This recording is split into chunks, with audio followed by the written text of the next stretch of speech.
Hey y'all, it's Dr. Ashley Gaddy Robbins, and you are here to break it down now. This is where I have a series of breaking down words and concepts that really get people nervous or confused or afraid to lean into the work of identity and inclusion. Sometimes the perceptions of words make us hesitant and they hinder us from really being able to practice and put these words into action. And if we're honest, a lot of us may not have had time for someone to really break down these terms, or we may not have taken a course on what this all means. And so we're just going off of what we see in media or what we may hear from other people. So I really want to spend time with you breaking down some of these concepts, terms, and words so that we can be more comfortable and destigmatizing them so that we can not only share them with other people, but we can actually turn it into action. So for the first episode of this series, we're really going to just concentrate on the whole DEI thing anyway. Diversity, equity, inclusion. Some people add belonging, some people add justice. And quite honestly, there's a lot of scrutiny and a lot of conversation around what we call DEI initiatives or DEI trainings or DEI knowledge. And I think one of the reasons why, especially like if you hear somebody say, oh, we have a diversity training or a DEI training, people are already on the defense. People are already clutching their pearls. People are already nervous to what is it?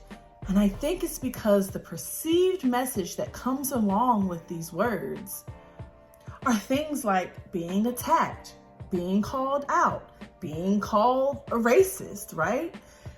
Maybe having to address some aspects of us that make us feel guilty or make us feel like we have some form of shame, making us feel sad, because no one wants to kind of just listen to these sad stories all day. And then we feel guilty if we maybe had a little power or a little privilege in our life. It runs the gamut. And I want to make sure that we break down these terms so that we can know that the true origin of them is not for blame, shame, and guilt. Now, it's not lost on me that some of us may have been in spaces where it went exactly like that. People have left in tears, people have left fuming, people have left more, in more tension than they did before they went into the space. So it is not lost on me that there are real life situations and examples that people have where these words have been associated with harm. But I would also argue that DEI is not the only word or not the only concept where we have experienced some kind of harm or that has that perception. So let's take a moment to just take it slow. Let's take a moment to just break it down. If we're talking about the word diversity, that's simply just meaning the difference of us, the ways in which we are different, the ways in which we are unique. Diversity really just represents us as people, the many facets of identity and experiences that make us up. Inclusion does take a little more work because now with inclusion, we're talking about this proactive, intentional work that we have to do with diversity. We then have to look at the ways in which we have to be honest to say that everyone is not treated the same. The stories and the histories of identity groups are not the same. There are groups that have been advantaged and there are groups that have been disadvantaged by laws, policies, procedures, and systems. And so if we're going to do the work of inclusion, we have to pinpoint what are those aspects that are inequitable? What are those aspects that are not the same, where it seems like the weight is shifted a bit? And how do we begin to alleviate those so that people in their full identity are able to all feel seen and valued and heard? Equity is looking at that systems work. Equity is saying, now let's address the laws and the policies and the systems that have been in place. Because now we have to look at the word access.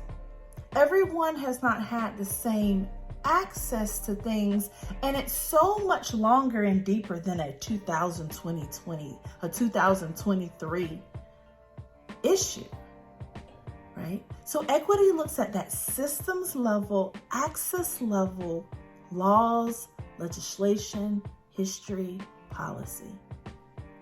Justice is what we get, is what we want when it all comes together. When we are recognizing that people are different, when we are looking at those disadvantages and making sure that we do our part to be proactive and shifting and removing those barriers. And when we look at law and policy, we then get the justice for all that we have in our Constitution.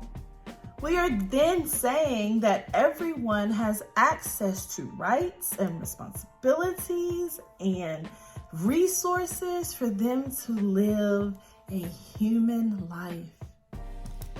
People should not have to worry about how they are going to live just because of who they are.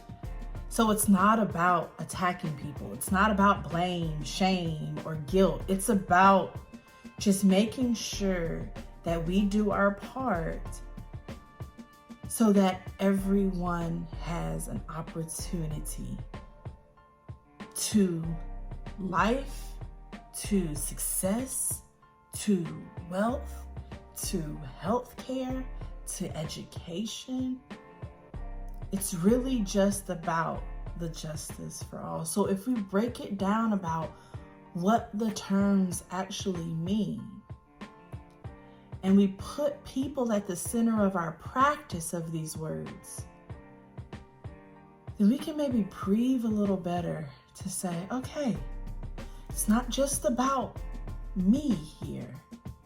It's about all these other aspects of life that are at play. And I am just going to do my part. And a lot of that just starts with education and listening. So I hope this breakdown was helpful. Of course, there's so much more. But if you want to have personal time, then you can absolutely schedule time through my business, Ashley Gaddy Enterprises, and I will be happy to spend time really making sure that we understand what these words are, that we can put them into practice, and that people can live better lives. Like, comment, and subscribe if this was helpful. Share it with other people. And I'll see you here next time on Break It Down Now. Y'all take care.